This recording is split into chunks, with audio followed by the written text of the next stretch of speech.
2005 Toyota Tacoma. I'm going to do a front hub bearing. What you need to do is get some penetrant, spray your axle shaft down, your tie rod in,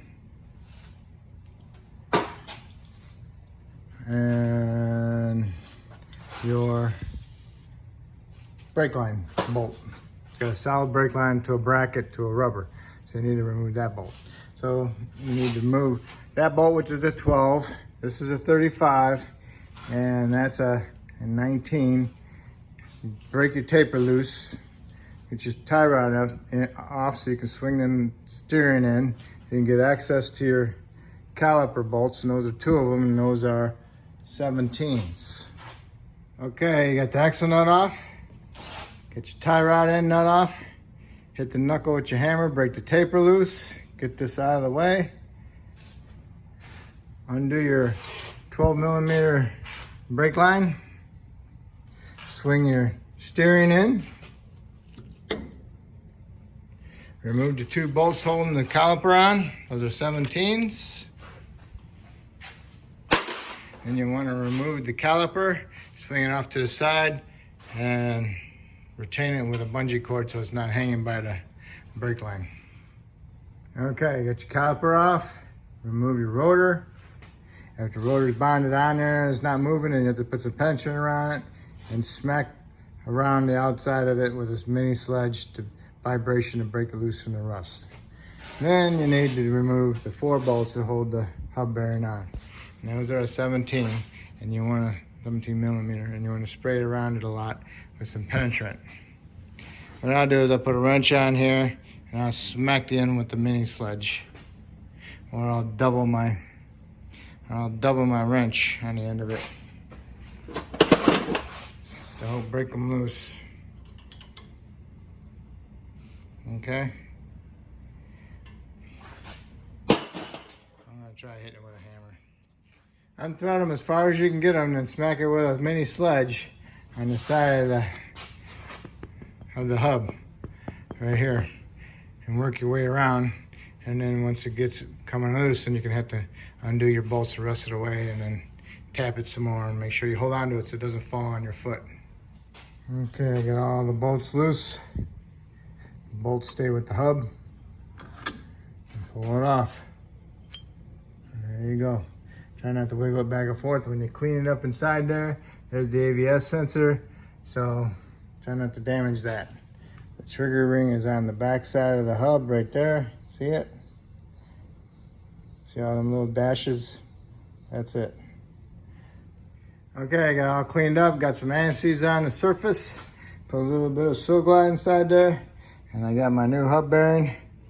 And this is the correct one because it's got the trigger wheel there. And it comes with the bolts. This is a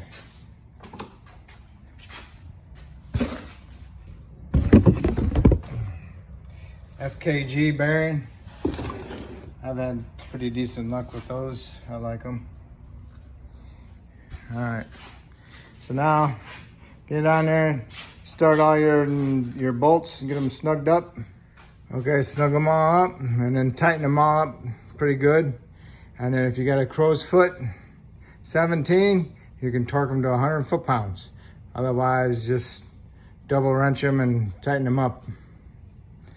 And use your discretion on that. Just make sure they're tight, okay?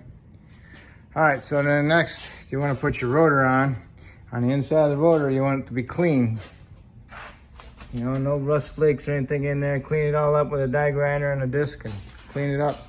Put a little bit of anti-seize on there and put your rotor back on there. And you can put your caliper on there and then put your 2 caliper bolts in, and you want to torque those to 65. Okay, you got your caliper on, got your 2 bolts, tighten those up to 65. Next, you want to make sure your sensor wire for your ABS is not hitting anything. And then you want to put your tie rod in on, put your nut on, tighten it up, line up your castle nut, put a cotter pin in there, snug up your axle nut, and then you want to torque it to 203 foot-pounds. What you do is you stick a screwdriver inside the rotor fins, and so it wedges up against inside the caliper, and then now you can torque it, and the screwdriver is holding it for you. Okay, take that out. Now see it turns. Okay, so now that you got that all done, all you need to do is put your tire on. Oh, forgot one thing. You need to, once you get this torch, you need to put a cotter pin in there. Okay, so a long one in there that goes all the way through. And then when you get that done, put your tire on, torque it to 90 to 100 foot-pounds, lower the vehicle down to the ground, go inside it, start it up, pump your brake pedal, make sure you got a good firm brake pedal, and that's it. And you're all set, and that's how you do a hub bearing. It's the same on the other side.